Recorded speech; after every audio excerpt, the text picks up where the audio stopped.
Tema bulan ini adalah tentang personality, kepribadian, personal, pribadi.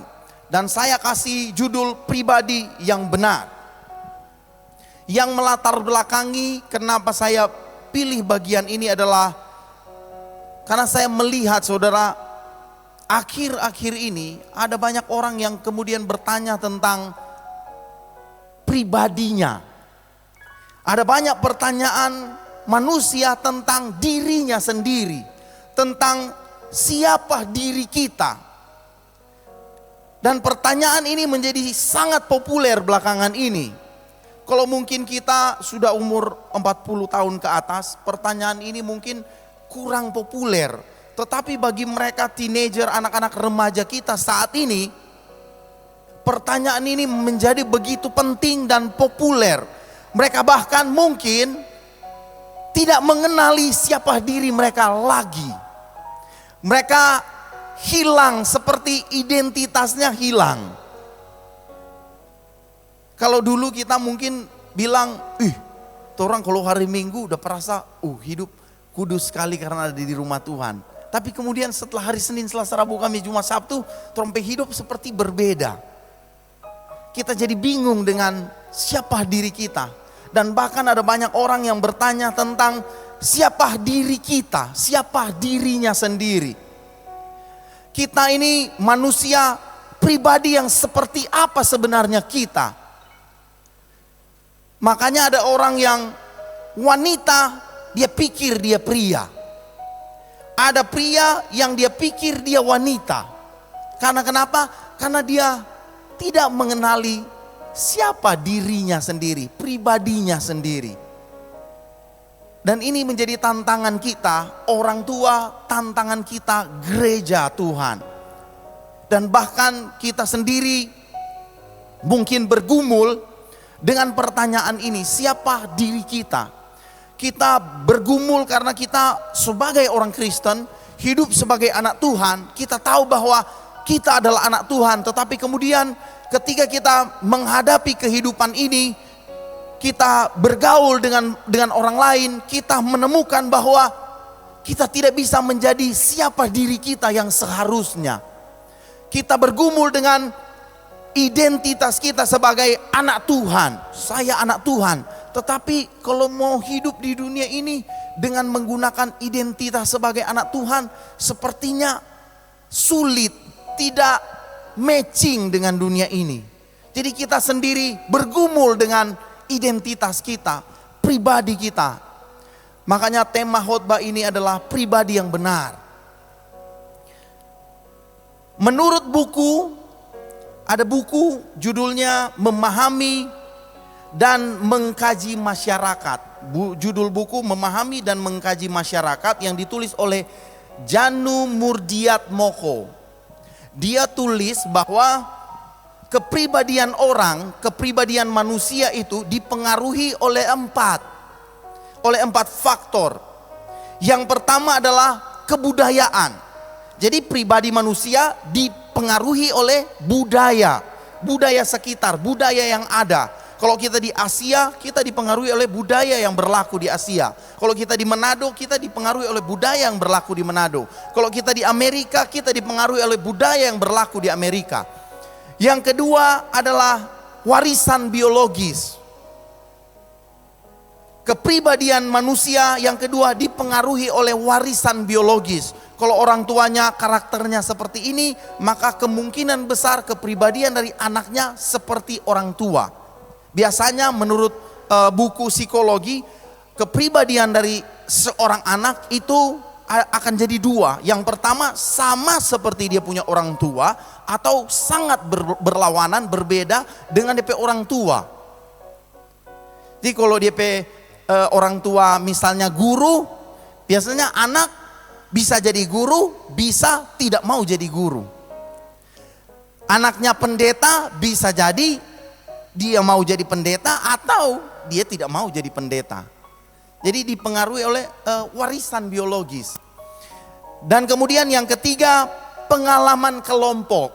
Jadi pribadi manusia juga dipengaruhi oleh pengalaman kelompok, dengan siapa dia bergaul, dengan orang-orang seperti apa yang dia ada di dalamnya. Dia mengizinkan siapa-siapa saja yang bisa masuk ke dalam lingkaran terdekat di dalam kehidupannya.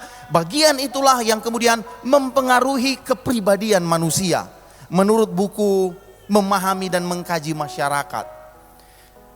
Kemudian yang keempat adalah faktor yang mempengaruhi yang keempat kepribadian manusia adalah lingkungan fisik atau tempat tinggal, rumah tempat di mana dia ada.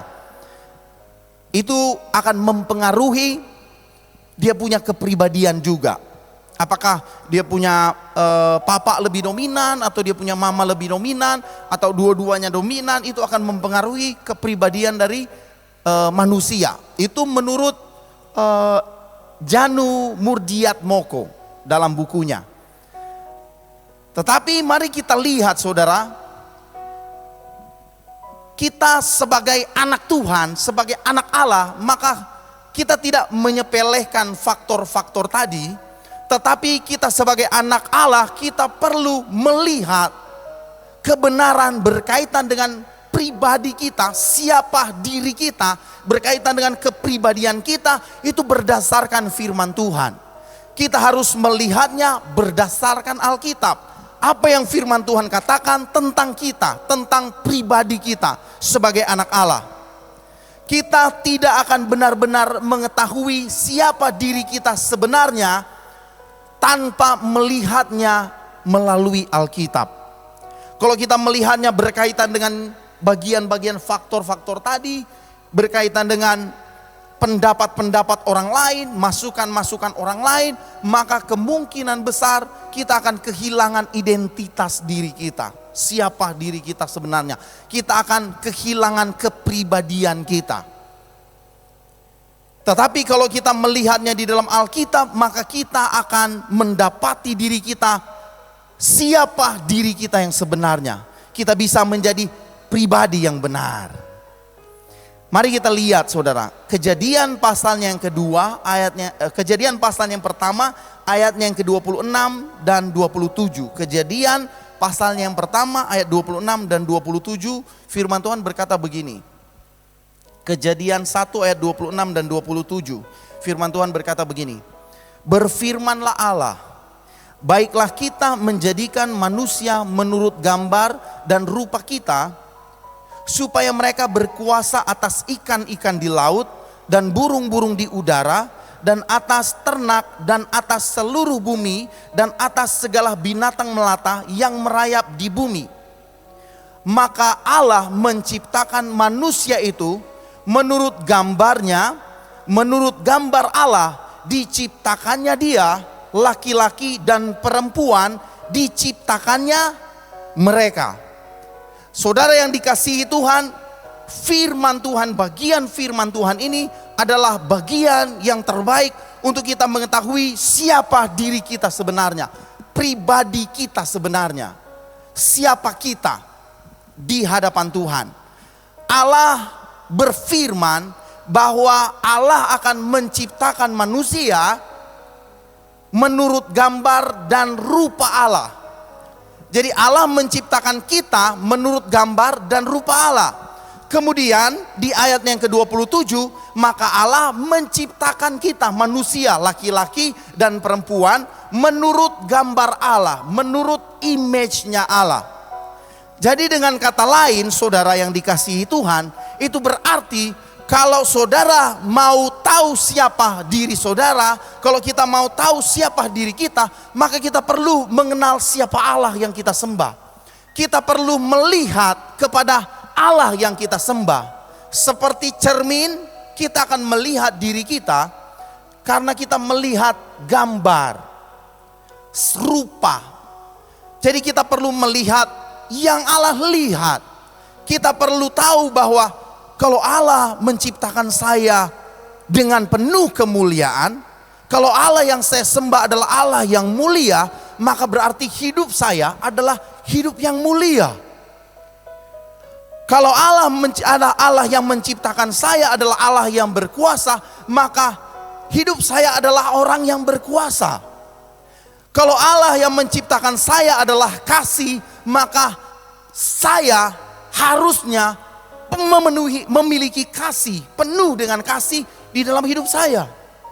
Siapa Allah itu menggambarkan siapa kita. Karena kita image, serupa dan segambar dengan Allah. Kita sama dengan Allah.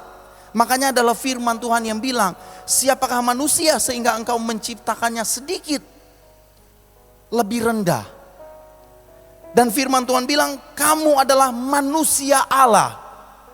Dan kemudian firman Tuhan mencatat bahwa sebab apakah yang dikehendaki laki-laki dan perempuan, bukankah keturunan ilahi? Itu kata firman Tuhan. Kita adalah gambar Allah. Siapapun kita adalah gambaran Allah. Dan kita tidak bisa mengganggu gugat kebenaran ini. Banyak orang berkata, kamu orang berdosa. Benar, kita jatuh di dalam dosa. Tetapi image-nya Allah itu tidak pernah hilang dari ciptaannya, dari manusia. Banyak orang minder, malu dengan dirinya, dengan keadaannya, karena dia berpikir bahwa dia tidak diciptakan serupa dan segambar dengan Allah. Kita kadang dimanipulasi pikiran kita, hati, perasaan kita, bahwa kita tidak bisa jadi lebih baik daripada diri kita yang sekarang. Banyak orang memilih menyerah karena berpikir bahwa kita tidak bisa menjadi lebih baik dari diri saya sekarang. Kita memang tidak bisa membandingkan diri kita dengan orang lain, tetapi Tuhan selalu mau supaya diri kita ini menjadi lebih baik daripada diri kita sebelumnya. Makanya Allah menebus kita dari cara hidup kita yang sia-sia, yang kita warisi dari nenek moyang kita, bukan dengan barang yang fana tetapi dengan darah yang mahal.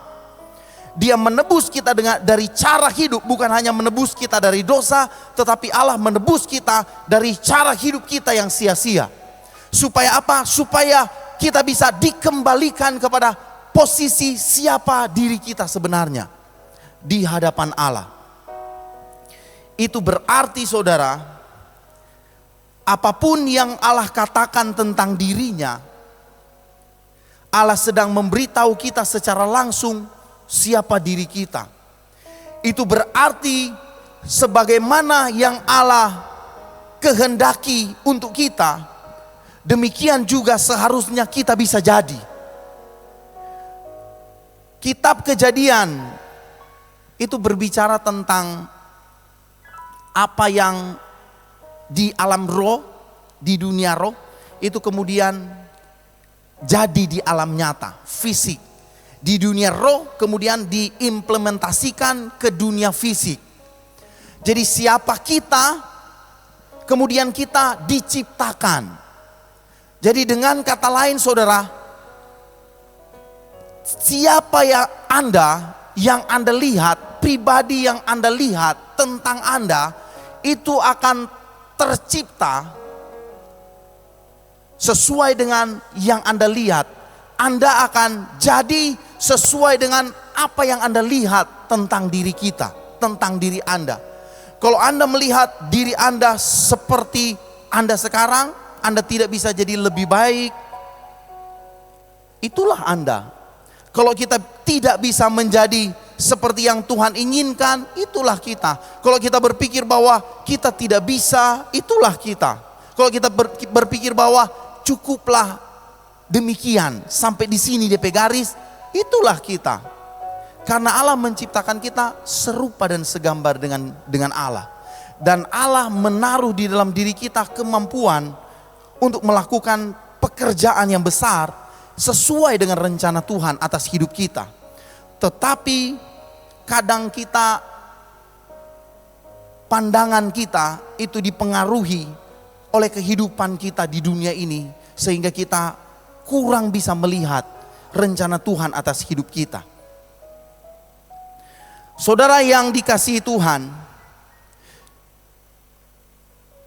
kita tidak bisa menjadi seperti pribadi yang Allah inginkan kalau kita tidak bisa hidup sesuai dengan firman-Nya. Beberapa prinsip berikut yang akan menolong kita, beberapa prinsip berikut yang akan menolong kita, menolong saya dan saudara untuk supaya kita bisa jadi pribadi yang benar di hadapan Tuhan. Mari kita lihat yang pertama, saudara. Yang pertama, untuk menjadi pribadi yang benar sesuai dengan gambaran Allah, maka kita harus memiliki pengakuan terhadap firman Allah. Kita harus memiliki pengakuan terhadap firman Allah. Firman Allah adalah prinsip hidup kita. Firman Allah harus menjadi prinsip hidup kita. Firman Allah tidak bisa digantikan dengan buku, dengan ilmu pengetahuan, dengan prinsip-prinsip hidup lainnya. Firman Allah harus menjadi satu-satunya prinsip hidup kita. Kita percaya bahwa firman Tuhan itu adalah firman kebenaran. Saya percaya firman Tuhan, tetapi kadang di dalam kehidupan kita lebih mempercayai pengetahuan-pengetahuan lainnya dibanding dengan firman Tuhan. Kadang saya juga bergumul, saudara, ketika saya membaca firman Tuhan berkata A. Misalnya, ketika saya membaca firman Tuhan berkata, kasihilah musuhmu. Tetapi ketika saya menghadapi kehidupan ini, maka kehidupan ini menawarkan tawaran-tawaran yang berbeda. Dia bilang, gak apa-apa benci musuhmu.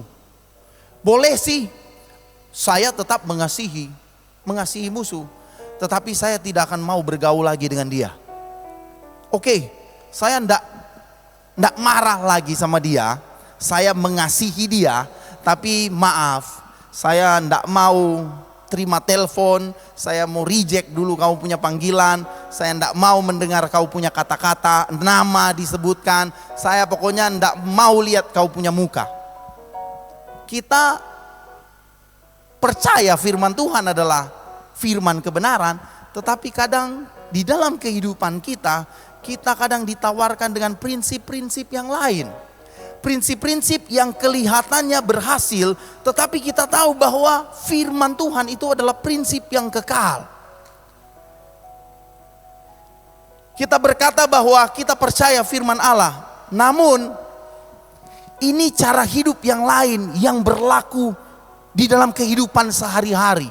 Firman Allah, firman kebenaran, tetapi ketika kita hidup, kita tidak bisa hidup sesuai firman Allah karena prinsip-prinsip yang berlaku di dalam kehidupan, norma-norma yang berlaku di dalam kehidupan umum saat itu.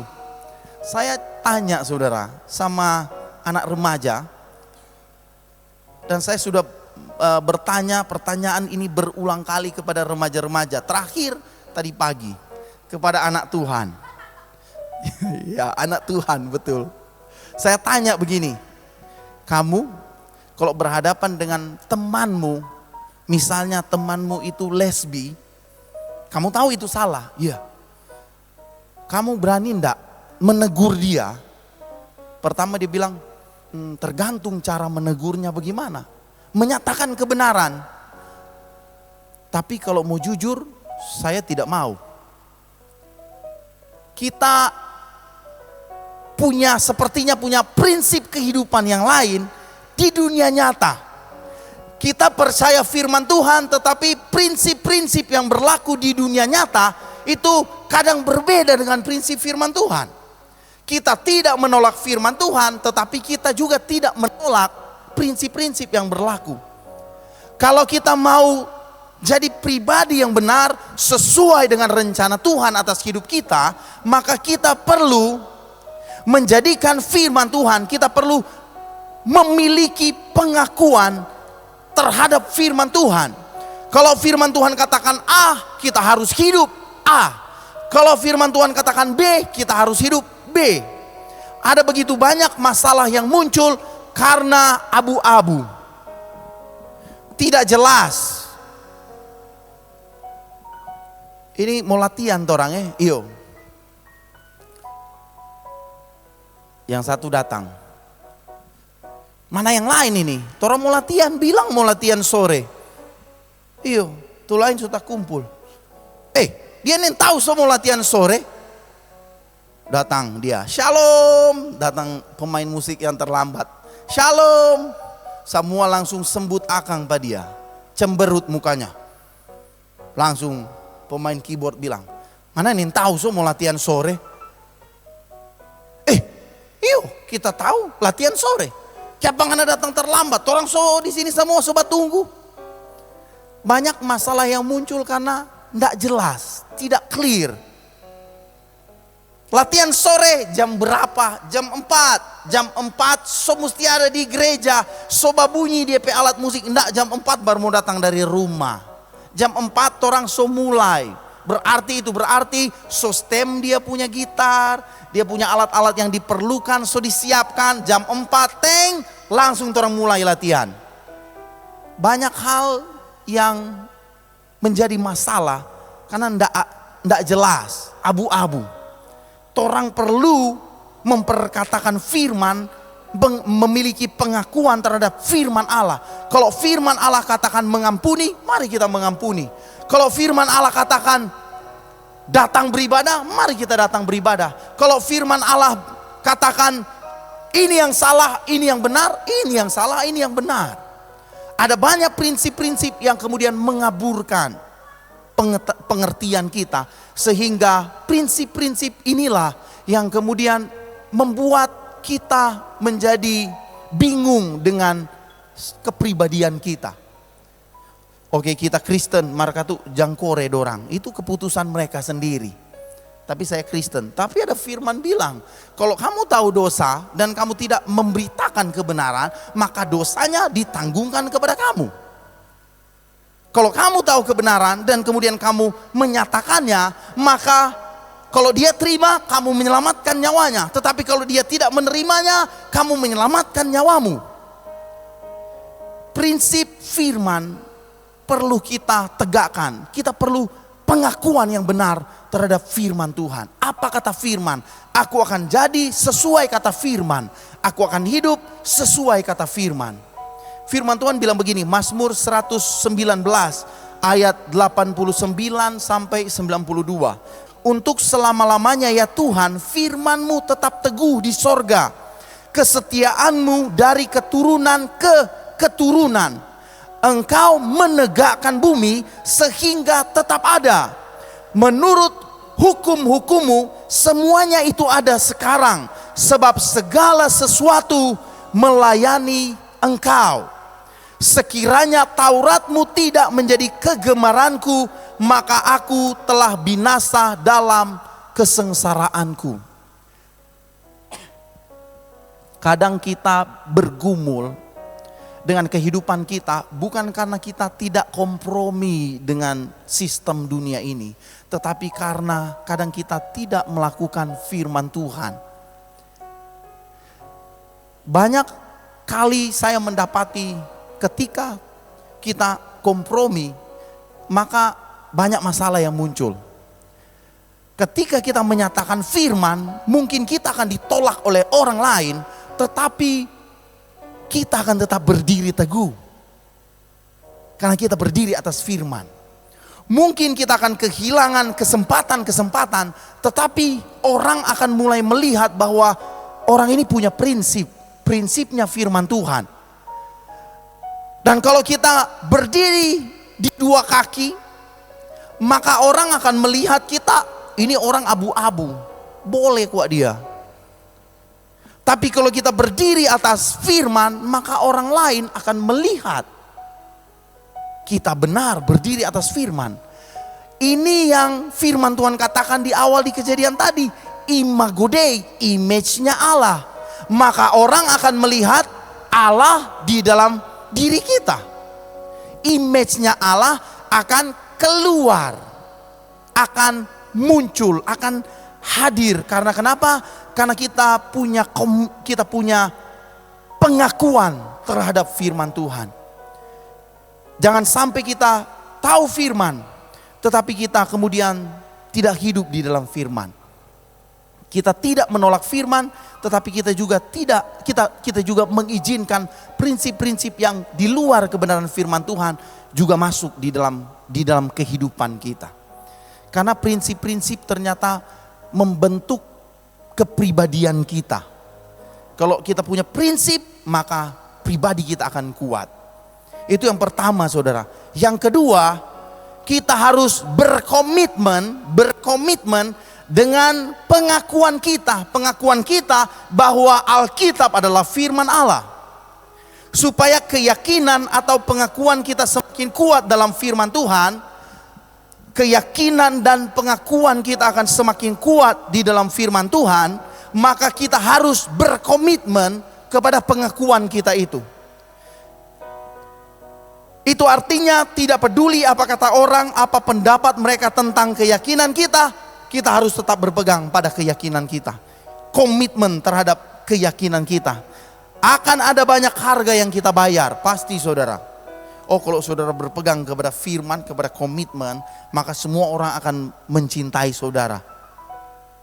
Yesus melakukan firman, tetapi Yesus dihianati, dijual. Yesus melakukan hidup dalam firman.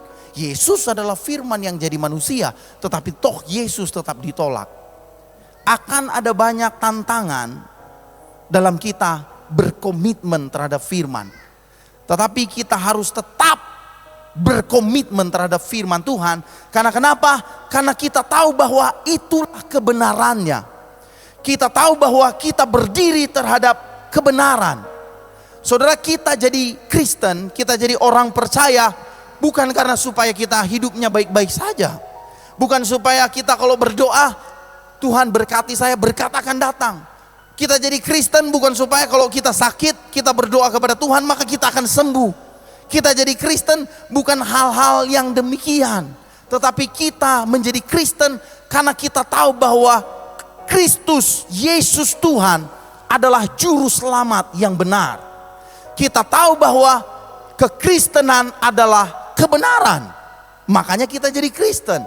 Kita tahu bahwa satu-satunya juru selamat hanya melalui Yesus. Makanya kita jadi Kristen. Kalau kita berdoa dijawab Tuhan, itu kurang DP hiasan. Kurang DP kisi-kisi. Kalau sama dengan telinga, kebenarannya adalah kita punya telinga. Tetapi supaya trompet telinga jadi cantik, pakai akang anting-anting. Tapi yang paling inti mana? Anting-anting atau telinga? Telinga. Boleh juga orang ada anting-anting marah ada telinga? Tidak mungkin, saudara. Kita harus tahu bahwa kebenaran adalah inti. Kita percaya kepada Tuhan Yesus, itulah inti. Kalau kita diberkati, itu kurang DP aksesoris. Inti DP berkat yang mengikuti. Kita perlu berkomitmen. 1 Yohanes 5 ayat 6 dan 7. 1 Yohanes 5 ayat 6 dan 7. Inilah dia yang telah datang dengan air dan darah, yaitu Yesus Kristus. Bukan saja dengan air, tetapi dengan air dan dengan darah. Dan rohlah yang memberi kesaksian, karena roh adalah kebenaran. Sebab ada 3 yang memberi kesaksian di dalam sorga. Bapa, Firman, dan Roh Kudus, dan ketiganya adalah satu. Kita percaya karena itulah kebenarannya. Kita berkomitmen kepada firman karena kita tahu kebenarannya. Kita harus hidup di dalam firman.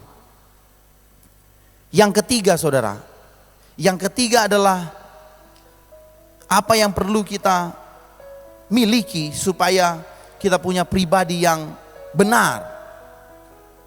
Yang ketiga adalah keberanian untuk tetap hidup berdasarkan keyakinan kita.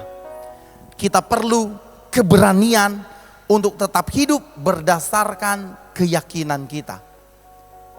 Kita bisa percaya kepada Tuhan, tetapi kita bisa tahu bahwa firman Tuhan adalah penuntun langkah kita, firman Tuhan adalah kebenaran, tetapi kita juga perlu keberanian untuk tetap hidup di dalam firman Tuhan. 1 Yohanes 5 ayat 13 dan 14 bilang begini, supaya semuanya itu kutuliskan kepada kamu, supaya kamu yang percaya kepada nama anak Allah tahu bahwa kamu memiliki hidup yang kekal. Dan inilah keberanian percaya kita kepadanya, yaitu bahwa ia mengabulkan doa kita jikalau kita meminta sesuatu kepadanya menurut kehendaknya. Kita bisa percaya, tetapi kita juga perlu keberanian untuk tetap terus percaya kepada janji-janji Tuhan. Kadang kita punya kepercayaan, tetapi di dalam perjalanan kehidupan kita, kepercayaan itu, apa yang kita yakini, firman Tuhan itu, ada waktu di mana kita diuji. Ada waktu di mana kebenaran firman Tuhan itu sepertinya terbungkus dan tidak bisa kita lihat. Dan kita bingung, apakah kita akan tetap percaya kepada firman atau kita akan tetap memilih jalan yang lain. Di waktu-waktu inilah kita perlu keberanian untuk tetap percaya kepada Tuhan. Daniel, ada kisahnya di dalam kitab Daniel, saudara bisa membaca di sana. Dia dihadapkan kepada situasi di mana dia membutuhkan keberanian untuk tetap percaya kepada apa yang dia yakini, untuk tetap berdiri teguh kepada apa yang dia percayai. Ada waktu di mana kita seperti Daniel dihadapkan kepada pilih hidup atau mati. Kalau you menolak, nggak keluar izin. Kalau you menolak, tunggu 1 tahun depan, nanti tes lagi, sama dengan tes tes SIM, ya enggak lulus, tunggu lagi, ya enggak lulus, tunggu lagi. Mana mau suka lulus, iyo cepat Jo, gampang, yang penting licin, selesai. Ada waktu di mana kita diuji, dan kalau ujian itu kita tahu bahkan konsekuensi yang menanti kita tahu. Kalau saya enggak lakukan ini, maka saya bisa kehilangan pekerjaan saya. Kalau saya nggak melakukan ini, maka apa yang akan anak-anak saya makan? Apa yang akan istri saya? Apa yang akan mereka makan? Apa yang akan mereka dapatkan? Kalau saya nggak melakukan ini, saya bisa kehilangan pekerjaan saya. Kalau saya nggak melakukan ini, saya akan kehilangan karir saya. Kalau saya tidak seperti ini, maka saya akan kehilangan segala-galanya. Daniel mempertahankan imannya dengan berani. Dan kemudian orang-orang mendapati Daniel tetap berdoa kepada Tuhan. Tetap berdoa kepada Tuhan. Di tengah-tengah seruan untuk menyembah patung emas yang didirikan oleh Nebukadnezar, Daniel tetap menyembah kepada Tuhan yang benar. Tetap membangkitkan keberaniannya untuk masuk ke dalam ruangan atas dan dia berdoa kepada Tuhan yang benar. Daniel bukan orang bodoh, saudara. Dia orang yang pintar. Dia tahu bahwa ada orang yang akan menjatuhkan dia. Daniel sudah ada di posisi yang top position. Dan ada banyak orang yang menantikan kejatuhan Daniel. Makanya dia pasti tahu bahwa ada orang yang akan mencari-cari kesalahannya, mencari celah. Tetapi dia tetap membangkitkan keberaniannya untuk tetap percaya kepada Tuhan. Kabar baiknya adalah kita tahu sisa ceritanya. Tapi kan kalau saat itu Daniel, bagaimana saat-saat dia menghadapi situasi yang mencekam. Dia dimasukkan ke dalam lubang singa. Kalau lubang api itu Sadrak, Mesak, Abednego. Kalau Daniel, lubang singa. Dan kemudian Daniel memerintah bersama-sama dengan 4 raja setelahnya. Daniel bukan hanya memerintah di satu kerajaan, satu raja, tetapi ada 4 raja yang kemudian tetap memakai Daniel untuk menjadi penasehatnya. Kenapa? Karena dia punya keberanian. Kadang kita belum melihat janji-janji Tuhan. Kadang kita tidak melihat kebenaran firman Tuhan. Kadang kita diuji, tetapi kita tahu bahwa janji firman Tuhan iya dan amin. Dan Tuhan tidak akan pernah tidak menepati janjinya. Tuhan pasti menepati janjinya. Roma pasal yang kelima ayat 3 dan 3-5 bilang begini. Roma 5 ayat 3-5 bilang begini. Dan bukan hanya itu saja, kita malah bermegah juga dalam kesengsaraan kita. Karena kita tahu bahwa kesengsaraan itu menimbulkan ketekunan, dan ketekunan menimbulkan tahan uji, dan tahan uji menimbulkan pengharapan. Dan pengharapan tidak mengecewakan karena kasih Allah telah dicurahkan di dalam hati kita oleh Roh Kudus yang telah dikaruniakan kepada kita. Iman kita tidak boleh tergoyahkan. Iman kita harus tetap teguh. Karena kita tahu bahwa kita berdiri atas firman kebenaran. Waktu kita tetap berdiri atas firman kebenaran, kita tetap berkomitmen dan kita punya keberanian berdiri atas firman Allah, maka saat itulah pribadi yang benar dalam diri kita itu mulai dilihat orang. Karena orang melihat yang di depan mata, orang melihat kita. Mereka tidak bisa melihat Allah, tetapi mereka bisa melihat gambaran Allah di dalam diri kita.